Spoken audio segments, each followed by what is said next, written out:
আসসালামু আলাইকুম। আমাদের ক্যামেরার সামনে এক এতিম অসহায় মেয়েকে হাজির করেছি। শুনবো তার মুখ থেকে তার জীবনের গল্প। আপু আসসালামু আলাইকুম, কেমন আছেন? ওয়ালাইকুম আসসালাম। আপু আপনার বয়স কত?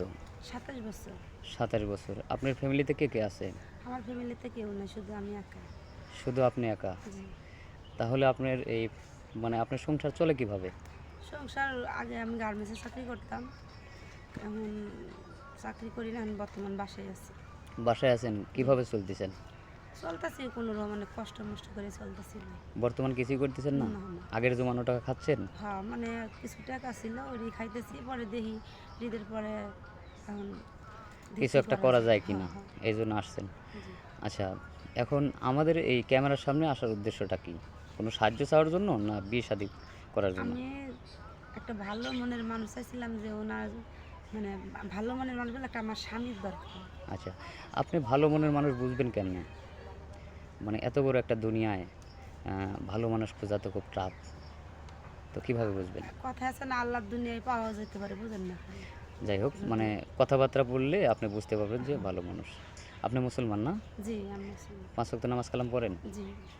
আচ্ছা, যদি আপনার কথা শুনে যদি কোনো প্রবাসী ভাই হয়তো বিদেশ থেকে আসছে, কর্মব্যস্ততায় সে বিয়ে শাদী করতে পারে নাই, ৪০-৪৫ বছর বয়স হয়ে গেছে, এমন একজন ব্যক্তি যদি আপনাকে বিয়ে করতে চায়, তাহলে কি আপনি করবেন? জি, তাতে আমি রাজি আছি। রাজি আছেন না? জি। তো আপনার বয়স ২৭, জি। আপনি এখনও ইয়ং একটা মেয়ে, হ্যাঁ, যুবতী একটা মেয়ে। তো ৪৫ বছর লোককে বিয়ে করবেন?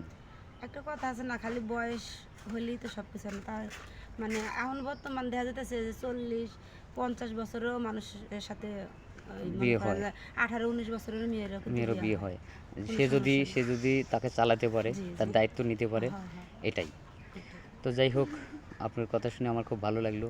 আপনি কাজকর্ম সবই করতে পারেন তো নাকি? হ্যাঁ, আল্লাহর আশীর্বাদে কাজকর্ম সব পারি। আচ্ছা, আরেকটা প্রশ্ন আছে আমার। মনে করেন কোনো প্রবাসী ভাই বিয়ে করে বউ রেখে গেছে, তার বউ এখন অসুস্থ। তার এখন বউ আছে। তারপরেও যদি আপনাকে বিয়ে করতে চায়, আপনি কি সম্মতি আছেন? তার ফ্যামিলিতে যদি সমস্যা না হয়, তার বউ যদি অনুমতি দেয়, তাহলে আমি রাজি আছি। ওটাতে আমি কোনো সমস্যা নেই। তাহলে আপনি রাজি আছেন? জি। কোনো সমস্যা নাই? না, না। আচ্ছা, ঠিক আছে, বুঝতে পারছি। শুধু একটা ভালো মনের মানুষ হ্যাঁ, আপনার হ্যাঁ। দরকার। সুপ্রিয় দর্শক, শুনলেন মেয়েটার কথা। আসলে ২-১ মিনিটের মধ্যে তো তার জীবনের গল্প শোনা যায় না। অনেক সময়ের দরকার। সেই সময়টা আসলে আমাদের হাতে নাই।